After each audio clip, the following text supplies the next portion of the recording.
These are the drivers for digital. And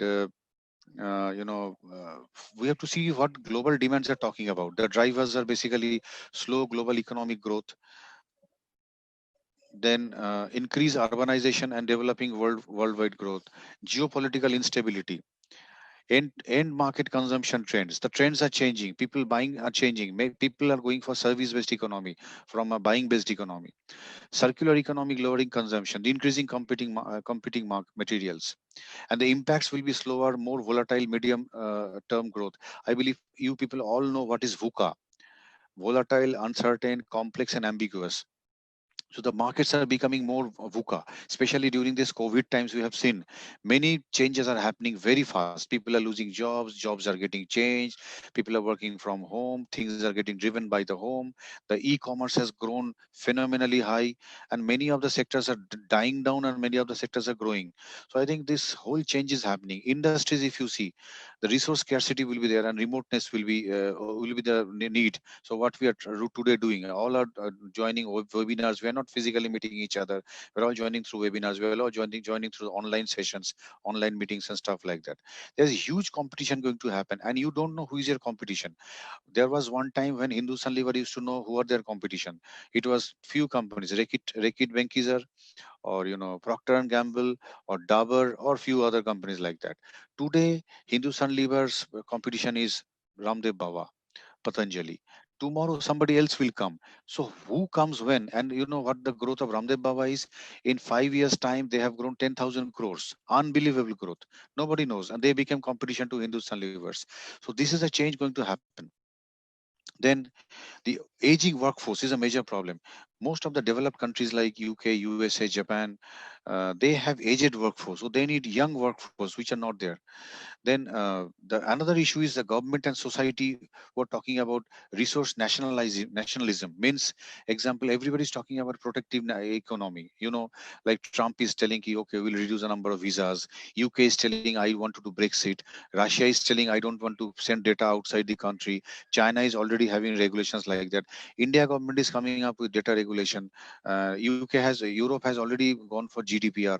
So all these changes are happening globally, which are actually changing the entire landscape very differently.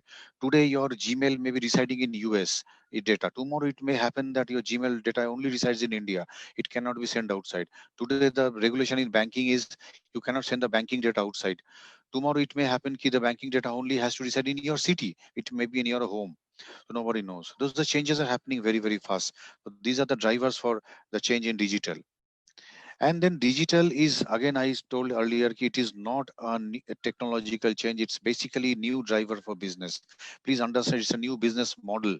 If earlier we had channel sales, earlier we had e-commerce sale, now digital is a new way of doing business. So this has to be kept in mind very clearly.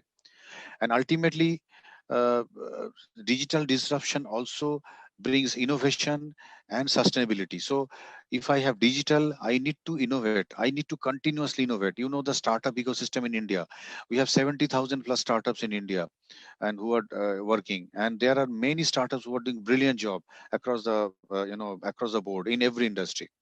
And this also brings you sustainability. If you don't innovate, you're going to be perished. The stories of Kodak, the stories of Nokia, the story of many other companies who have not survived because they did not do any innovation. They did not saw any innovation. They did not thought about innovation, so they died. Now let's slowly move into the IoT space, because I just gave you the background for the digital, because IoT is part of digital. So if you see in an enterprise digital transformation, there are five main facets. Especially, I'm talking about manufacturing at this point of time. One is a smart factory, which we call it smart manufacturing. Then second is a smart supply chain.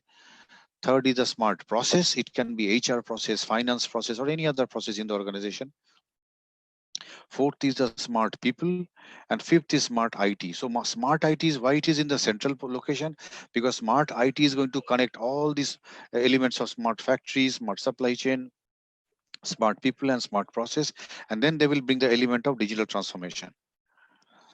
And looking at the maturity of the enterprises, there will be some people will be in the nascent stage, who will be just crawling at this point of time. They just focus on transactions and executions. Second will be the emerging people, who are improving, where there is efficiency and inward focus activities are there. Third will be robust, who have functional orientation and cross functional integration. And fourth will be digital, who will be speeding ahead to compete in the global phenomena. What we are talking about is, in future, all organization has to work in this leading space, which will give us added advantage in competing in the global market. Please understand one thing: in this new, after post COVID era, manufacturing will be a key transformational subject, which will change our country to a different, whether we talk about Atmanirbhar Bharat, we talk about global to local to vocal and all this stuff. So everything has to be driven by matured and right kind of technologies with right manufacturing capabilities. We have to compete with China, we have to compete with Vietnam, we have to compete with Indonesia, Thailand. There are many competitors available in the whole market, so we have to compete with all of them.